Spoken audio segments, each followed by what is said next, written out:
नमस्कार। मैं आज एक ट्यूटोरियल बनाने की कोशिश कर रही हूँ लोगों को सिखाने के लिए जो सीखना चाहते हैं क्रोशे करना। ये वीडियो थोड़ी सी लंबी हो सकती है क्योंकि मैं कोशिश कर रही हूँ कि पूरे डिटेल में समझाऊँ। ये मान के चल रही हूँ कि जो भी इसको देखेगा वो बिल्कुल नौसिखिया है। इसको ना सिलाई कढ़ाई बुनाई कुछ नहीं आता, मतलब कि निटिंग करना, सिलना, एम्ब्रॉयडरी करना, कुछ भी इन चीज़ों में से नहीं आता। तो बिल्कुल बिगनर बेसिक जिसको इन चीज़ों के बारे में अभी ज़्यादा ज्ञान नहीं है तो वो अगर सीखना चाहे उस ढंग से वीडियो बनाने की कोशिश करी है। तो थोड़ी लंबी होगी। मेरी कोशिश यही है कि जैसे एक माँ सिखाती है उसी ढंग से सिखाऊं तो आसानी हो सीखने की, इसीलिए कई चीज़ों को मैं अलग अलग ढंग से भी सिखाने की कोशिश करूँगी। तो चलें, लेट्स स्टार्ट। सबसे पहले हम व्हाट वी नीड इज़, हमें क्या चाहिए।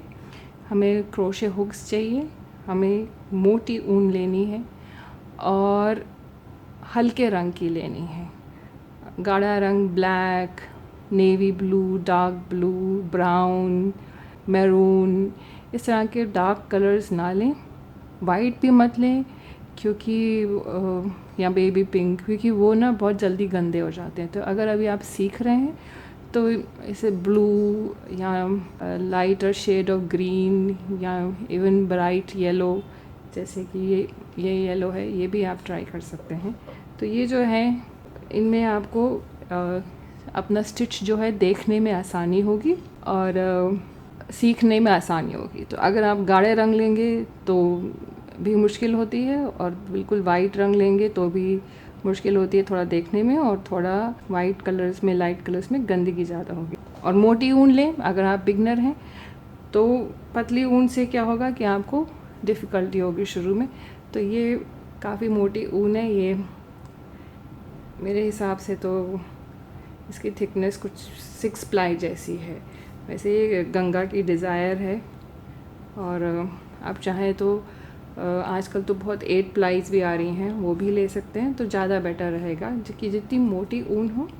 और कॉटन बिल्कुल नहीं लेना है। आप एज अ बिगनर कॉटन से नहीं शुरू करेंगे क्योंकि कॉटन में क्रोशे करना बहुत ही मुश्किल होता है और वो एक एक्सपर्ट वाले लोगों का है। जब आप सीख जाएं, 1-2 प्रोजेक्ट्स बना लें आप, तो आप कॉटन के धागे पे कोशिश करें, पर सीधा कॉटन पे बिल्कुल कोशिश नहीं करेंगे तो आप बिल्कुल निराश ही होंगे क्योंकि कॉटन थोड़ा मुश्किल है वो धागा, वो क्योंकि वो खिंचता नहीं है। ऊन में थोड़ी सी खिंचाहट होती है, इलास्टिसिटी।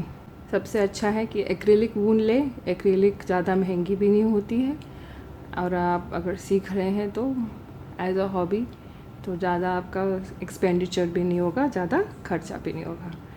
तो मैं कहूँगी शुरू में मोटी ऊन लीजिए, मोटा क्रोशे हुक्स लेने हैं।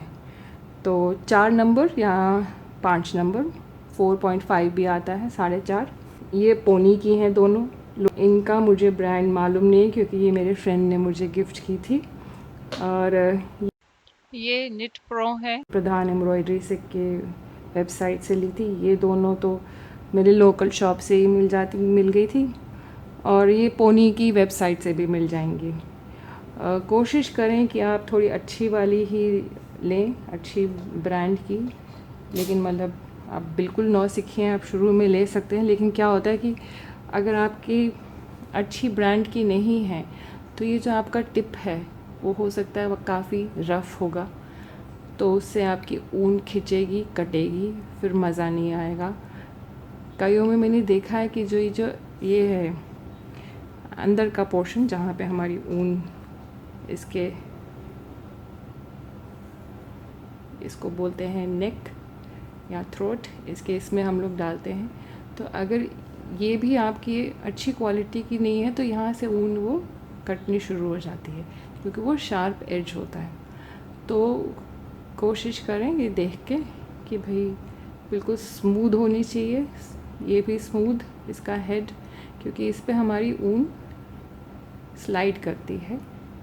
तो ये ऐसा नहीं होना चाहिए कि खुरदरा है और इससे ऊन कट जाए, ना इधर से ना इधर से, और ना ही इसके ये जो नेक है।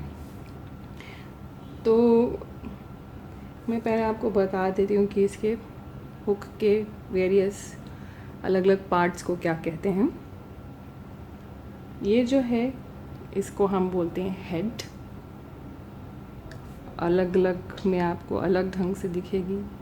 ये मेरी स्टील की बनी हुई है, ये एल्युमिनियम की है, तो ये इसकी हेड है।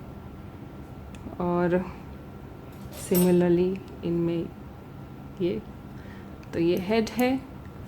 ये जो पोर्शन है थ्रोट यानी गला, तो इसको अगर आप मान लें कि ये उसका गला है, तो ये इसकी गला या गर्दन बोले तो थ्रोट इंग्लिश में। यहाँ हमारा मेन काम होता है।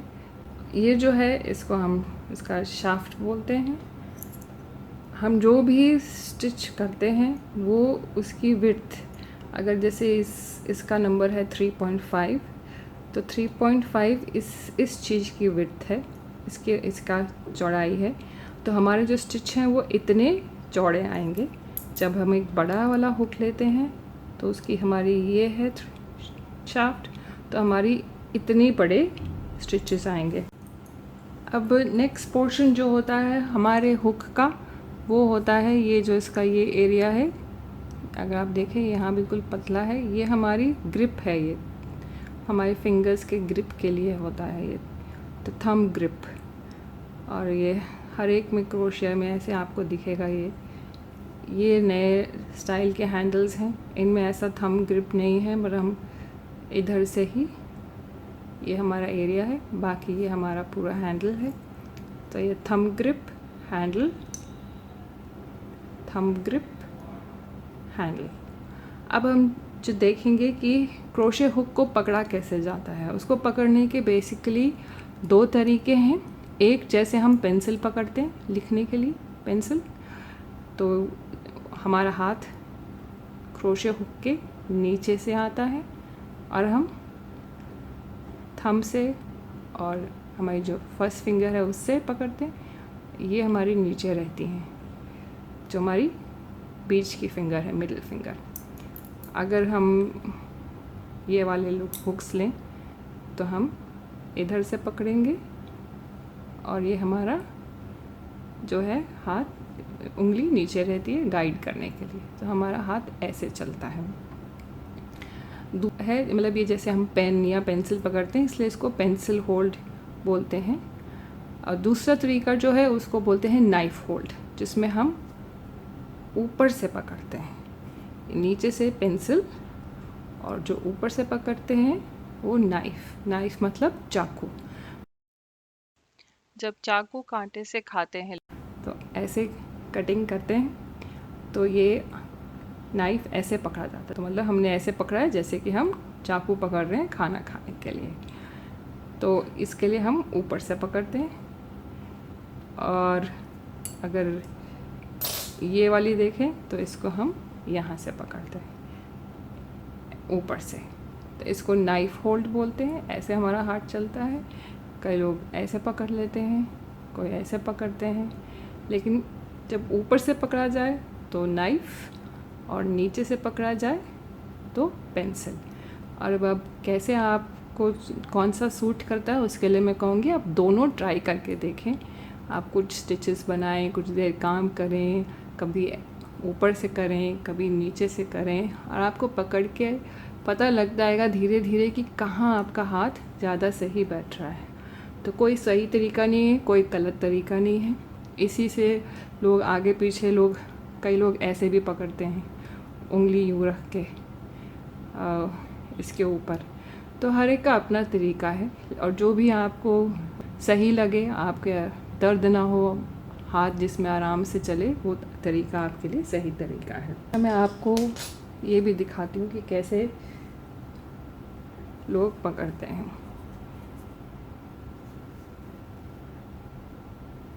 तो ये मैं अभी आपको नीचे से पकड़ के दिखा रही हूँ कि अगर आप ऐसे पकड़ें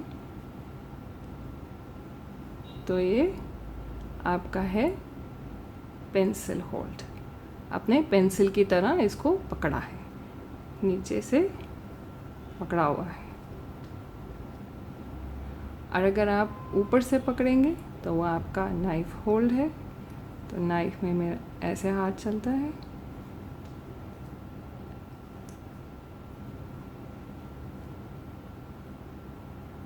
अगर आप बायां हाथ यूज़ करते हैं, यानी कि आप लेफ्टी हैं, तो भी आप क्रोशे सीख सकते हैं। कई लेफ्टीज़, क्योंकि ज़्यादातर लोग राइट हैंडर होते हैं, उनसे सीखते हैं, तो वो होते लेफ्टी हैं बाएं हाथ वाले, लेकिन क्रोशे दाएं हाथ से करते हैं। लेकिन आप बाएं हाथ से भी सीख सकते हैं, ऐसा कुछ नहीं है। जो भी एक दाएं हाथ वाला कर रहा है उसका हमें उल्टा करना है, बिल्कुल जैसे कि हम शीशे में देख के उसका विपरीत करना है। तो सीधे हाथ से हम ऐसे पकड़ेंगे, उल्टे हाथ से पकड़ना है तो हम इधर से पकड़ेंगे। ये हमारी सेम पेंसिल होल्ड और ये हमारी नाइफ होल्ड। तो मैं वैसे उल्टे हाथ से नहीं करती हूँ, लेकिन मैंने उल्टे हाथ का एक बच्चे को सिखाया है, तो मुझे थोड़ा बहुत आइडिया है। आप उल्टे हाथ से क्रोशे करते हैं तो आप अगर पेंसिल हुक आपका होल्ड ऐसा रहेगा, जिसमें आप ऐसे आपका हाथ चलेगा,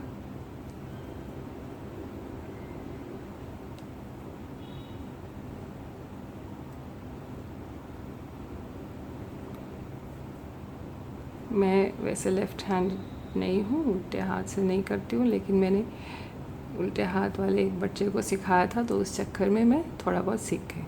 अगर आपका नाइफ ग्रिप होगा या आप मतलब ऊपर से पकड़ते हैं, तो आप ऐसे पकड़ेंगे। तो मैं हो ही नहीं पा रहा है लेफ्ट हैंड का, और ऐसे लेके ऐसे। तो ये उल्टे हाथ से मैंने अभी करा, जस्ट समझने के लिए कि आपका हाथ कैसे होगा।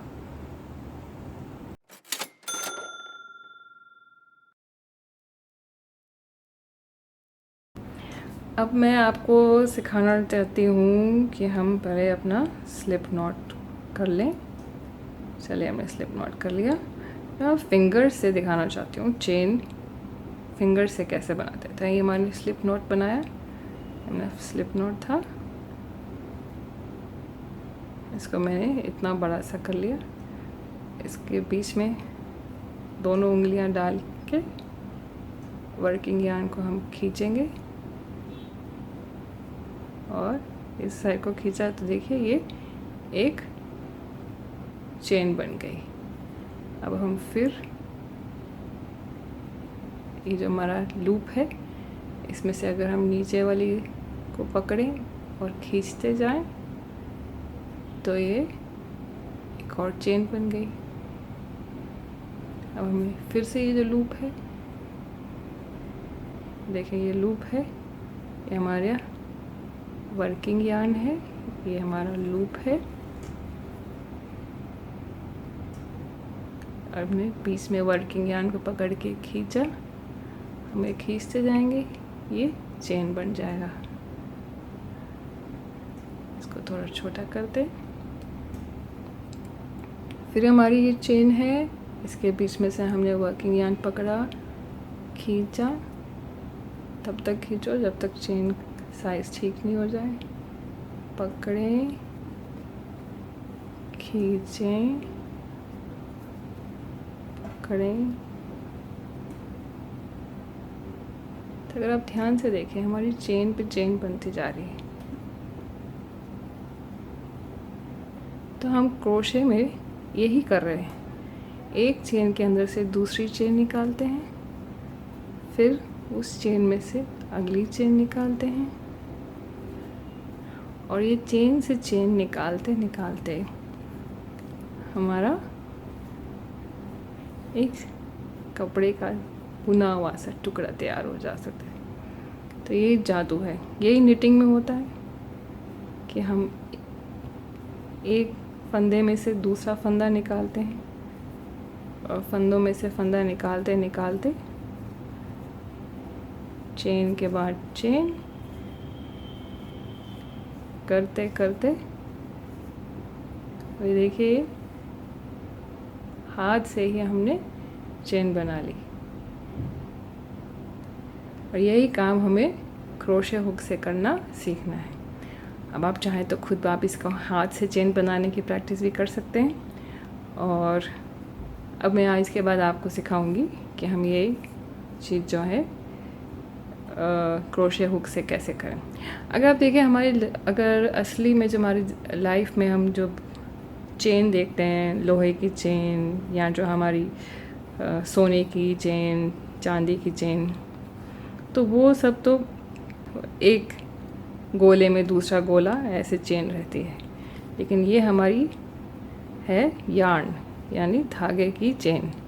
तो इसमें हमारे आपस में जुड़ी रहनी चाहिए, एक चेन दूसरी चेन से जुड़ी रहती है और वो जुड़ी रहती है। ये हमारे पीछे अगर आप देखें, ये चेन की फ्रंट साइड है और चेन की बैक साइड में अगर आप देखें, ये दिख रहा है आपको, ये एक ये कनेक्टर है, ये कनेक्ट कर रही है अगली चेन से। ये जो चल रही है, ये जो बम्प है, इसको इंग्लिश में बम्प बोलते हैं, हिंदी में क्या बोला, ये जो उठा हुआ सा है, हर चेन के पीछे चल रहा है। तो ये एक चेन को दूसरी चेन से कनेक्ट कर रहा है और ये हमारी चेन की आगे का हिस्सा है। तो अब हम इसे खोल लेते हैं। अब हम सीखेंगे क्रोशे से करना। अब उसके पहले हमें सीखना है कि हमें अपना धागा कैसे पकड़ना है। अब इससे पहले कि हम लोग अपना शुरू करें कोई भी प्रोजेक्ट, थोड़ा सी ऊन निकाल के रख लें खोल के गोले में से, क्योंकि फिर आप आसानी होती है अपना टेंशन मेंटेन करने के लिए। तो आराम से यार्न चलता है, ये तो बॉल इधर उधर डांस करता है तो प्रॉब्लम होती है और टाइट भी हो सकता है। तो थोड़ा खोल के रख लें। अब हम देखेंगे कि हम कैसे एक सिंपल चेन बनाएंगे क्रोशे से। तो हमने अपने ऊन ली, स्लिप नॉट बनाया, वर्किंग एंड खींचा टाइट करने के लिए। और अब ये भी हमने मेरा जनरली तरीका नाइफ़ की तरह पकड़ने का है, तो ऊपर से ऊन मैं ऐसे पकड़ती हूँ। आप जिस भी ढंग से पकड़ें, जो मैंने आपको भी सिखाया है, यार्न पकड़ने के कई तरीके। तो आप जब यार्न पकड़ेंगे, फिर आपकी जो ये दो फिंगर्स हैं, थंब और ये मिडिल फिंगर, इनका काम होता है कि आप जहाँ जहाँ स्टिच बना रहे हैं उसके नीचे आप उसको पकड़ के रखते हैं। तो ये हमने अपने स्लिप नॉट के नीचे पकड़ा। हमारी हुक का काम है यार्न के नीचे से जाना, यार्न के नीचे घुमाओ और इस लूप में से निकाल दो। अब अगला स्टिच, यार्न के नीचे घुमाओ और निकाल दो। अब अगर आप लोग जब सीख रहे हैं तो मैं आपको एडवाइस करूँगी कि मैं अपना हाथ ऐसे ऐसे घुमाती हूँ, तो उससे क्या है कि कलाई में दर्द होती है।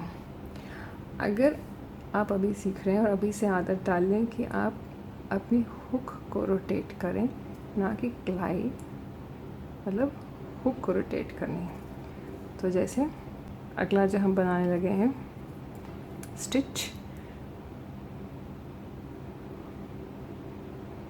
नीचे रोटेट आउट। ये देखिए मैंने पूरा अपना हाथ रोटेट किया। लेकिन अगर आपको सब कोशिश करें, ताकि इससे क्या होगा कि आप जो है ज़्यादा घंटे, अगर 3-3, 4-4 घंटे बाद में क्रोशे करने लगेंगे, तो आपको क्रोशे करते हुए जो है दर्द नहीं होगा अपने हाथों में। तो नीचे से जाएं, ऐसे ना करें, नीचे से जाएं, हुक को टर्न करें और खींचो, नीचे टर्न, खींचो, नीचे टर्न, खींचो।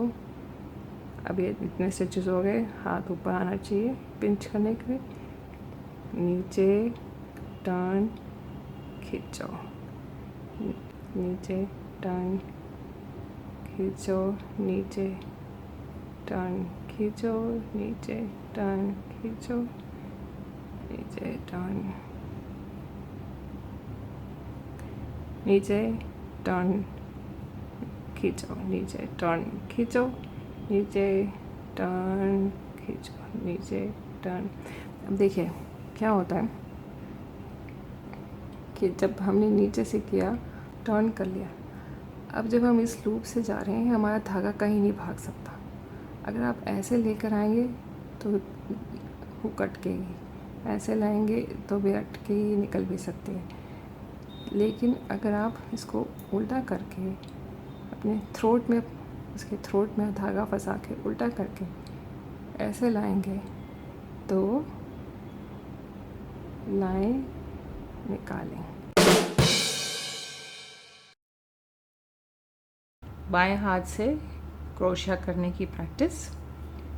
सबसे पहले हम अपना स्लिप नॉट बनाएंगे।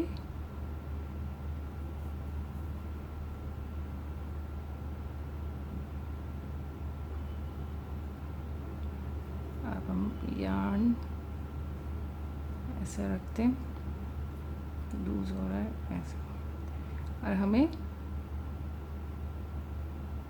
इन दोनों उंगलियों से यहाँ पकड़ना है और सेम तरीका जैसे राइट हैंड लोगों के लिए, दाएं हाथ वालों के लिए, वैसे बाएं वालों के लिए, बस उल्टा पुल्टा हो जाएगा। तो अब ये हुक लेके नीचे डालो, नीचे डालो, घुमाओ और इसमें से निकालो, नीचे घुमाओ, निकालो, अटक रहा है,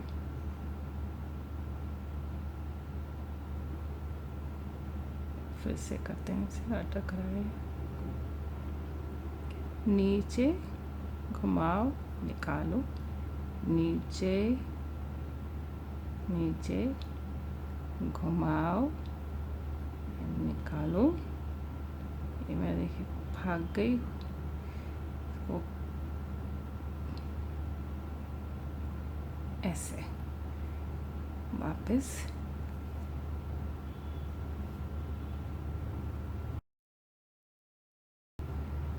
नीचे घुमाओ, निकालो, नीचे घुमाओ और निकालो।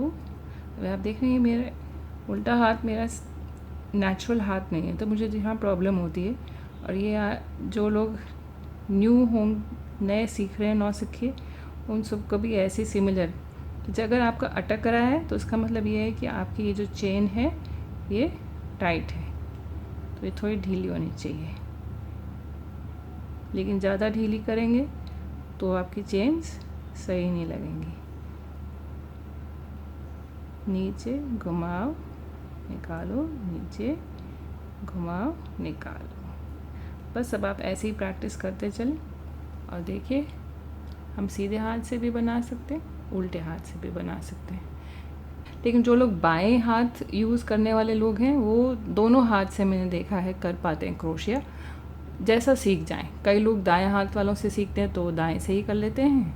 अगर बाएं हाथ आपका ज़्यादा स्ट्रॉन्ग है तो आप बाएं हाथ से भी कर सकते हैं, कोई दिक्कत नहीं है। बस हर चीज़ आपको उल्टी करनी है। जो दाएं हाथ वाले कर रहे हैं उनसे मिरर, यानी जैसे हम शीशे में देखते हैं उससे उल्टा।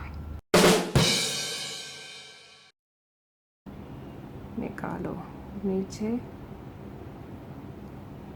रोटेट, निकालो, नीचे घुमाओ, निकालो, नीचे घुमाओ, निकालो, नीचे घुमाओ, निकालो, नीचे घुमाओ, निकालो, नीचे घुमाओ, निकालो। फिर देखिए हमारी कितनी अच्छी चेन बनती जा रही है। अब मेरे तो एक्सपीरियंस है तो मेरी इतनी अच्छी आएगी। और अगर आप देखिए ये वाला धागा ढीला छोड़ देंगे तो ये देखिए ये आपकी चेन्स जो है ढीली होनी शुरू हो जाएंगी। अगर आप इसको बहुत कस के पकड़ेंगे तो ये आपकी छोटी और टाइट और इसमें जा नहीं रही, अब आपको प्रॉब्लम होगी क्योंकि अब ये क्या है कि मैंने इसको इस धागे को बहुत टाइट रखा है। तो देखिए स्टिचेस कैसे हो गए। तो ये अब यहाँ के शुरू में ये ऐसे होंगे छोटे बड़े, और आपको कोशिश करनी है कि सबका साइज़ एक जैसा हो, जैसे ही आ रहा है। तो आप जब गड़बड़ हो जाए कि यार ये तो अच्छे नहीं लग रहे तो उनको खोल दें, कोई प्रॉब्लम नहीं। अब जहाँ तक अच्छा लग रहा है, हाँ यहाँ अच्छा लग रहा है तो वहाँ रुक जाएं, वहाँ लूप में फिर से डालें और फिर से प्रैक्टिस। तो इसको अब आपको करते रहना है। ये ही आपका सबसे बेसिक स्टेप है कि लूप के नीचे रोटेट निकालो, नीचे रोटेट निकालो, नीचे रोटेट निकालें, नीचे रोटेट निकालें, नीचे रोटेट, नीचे रोटेट निकालो, नीचे रोटेट निकालो, नीचे रोटेट निकालो, नीचे रोटेट।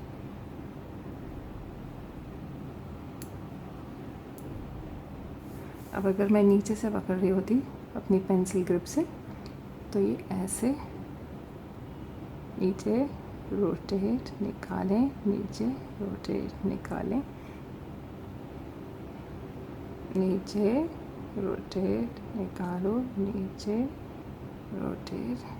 तो ये पेंसिल ग्रिप है, लेकिन साथ के साथ ये आगे हमें मूव करना चाहिए, नहीं तो हमारा ये चीज़ जितना दूर जाए गड़बड़ होगा, ऐसे आप स्टिच नहीं बना सकते। तो ये थोड़े थोड़े स्टिचेस के बाद आपको नीचे रोटेट निकालें, नीचे रोटेट, नीचे रोटेट निकालो, नीचे रोटेट निकालो, नीचे रोटेट निकालो।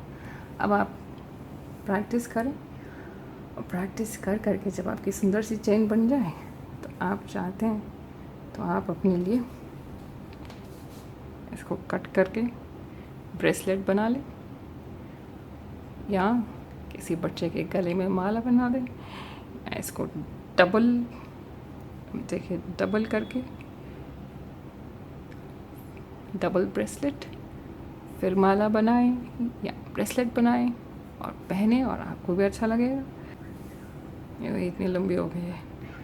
अगर मुझे दिखाना है इसको ब्रेसलेट बना के, अगर आपको दिखाती हूँ, आप ब्रेसलेट ही बनाएं, ज़्यादा अच्छा रहेगा। और पहन के देखिए 1 टर्न थोड़े से और खोल देते हैं। प्रैक्टिस करके फिर हमें उसका फ़ायदा भी तो लेना चाहिए। तो ये यहाँ तक हमने चेन बनाई, इस चेन को अब हम बंद कर देते हैं। तो बंद करने का तरीका क्या है, जो हमारी लास्ट चेन है इसमें हम अपना थोड़ा ये लंबा खींचते हैं। हमने अपना सीजर्स लिया, इसको कट कर दिया, थ्रेड निकाला और इसको थोड़ा टाइट करें और ये रही हमारी ब्रेसलेट। चेन के आपको पार्ट्स बताने थे कि चेन के पार्ट्स होते हैं। ये देखें आप, हर एक चेन जो होती है वो वी में चलती है। वी जो इंग्लिश का लेटर होता है, वी फॉर विक्ट्री, वी ऐसा लिखा जाता है, ऐसे वी। तो अगर आप देखें ये हर चेन में अगर आप नोटिस करें तो ये ऊपर वी बनता है, वी। तो सारे क्रोशे में आप जब भी देखेंगे हमेशा हर जगह वीज ही आपको नज़र आएंगे। तो ये जो चेन है, चेन में हम लोग इसको टॉप लूप बोल देते हैं, ये अभी हमारी बॉटम लूप है, और पीछे वाले को बम्प बोलते हैं। लेकिन जब हम कुछ और स्टिचेस कर रहे होते हैं, सिंगल क्रोशे, डबल क्रोशे, देखिए ये सिंगल क्रोशे है, उसके ऊपर भी हमारा ये चल रहा है। अगर आप देखें वीज, ये हाफ डबल क्रोशे है का सैम्पल, तो इधर भी अगर आप देखें सब जगह वी चल रहा है। डबल क्रोशे, इसमें भी वी चल रहे हैं, और ये है ट्रिपल क्रोशे, इसमें भी वी चल रहे हैं। तो जब हम स्टिचेस के उसमें रहते हैं तो तब इसको टॉप और बॉटम नहीं बोलते हैं। इस केस में जो है, जब हमारा स्टिचेस में है, हम इसमें स्टिच बनाते हैं। इस केस में इसको बोलते हैं बैक लूप और इसको बोलते हैं फ्रंट लूप। क्योंकि ये आपकी तरफ है तो ये फ्रंट है यानी आगे का लूप, ये बैक लूप यानी पीछे का लूप। तो फ्रंट लूप, बैक लूप।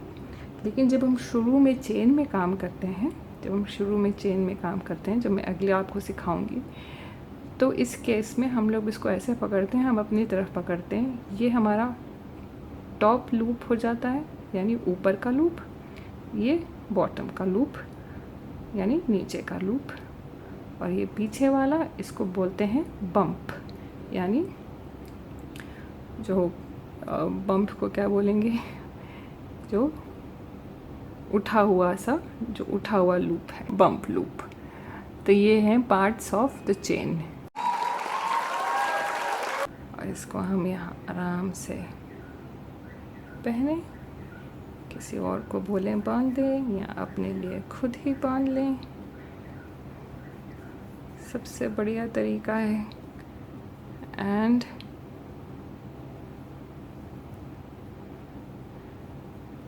ये आपकी फर्स्ट प्रोजेक्ट चेन ब्रेसलेट। और प्रैक्टिस करें, और जितना प्रैक्टिस करेंगे उतने आपके स्टिचेस नीट आएंगे। शुरू में गड़बड़ आएंगे, बट प्रैक्टिस से ही हम सीखेंगे और प्रैक्टिस से ही परफेक्ट होंगे। आपको कोई भी क्वेश्चंस हो, कोई भी सवाल, कुछ भी समझने में दिक्कत आई हो, आप मेरे से नीचे कमेंट्स में पूछ सकते हैं। कमेंट्स में पूछिए, मैं बिल्कुल आपकी हेल्प करूँगी। और मैं चाहती हूँ जितने से ज़्यादा लोग इसे सीखें और क्रोशे को एज अ हॉबी या एज अ प्रोफेशन अपनाएं और इस क्राफ्ट को एंजॉय करें। शुक्रिया।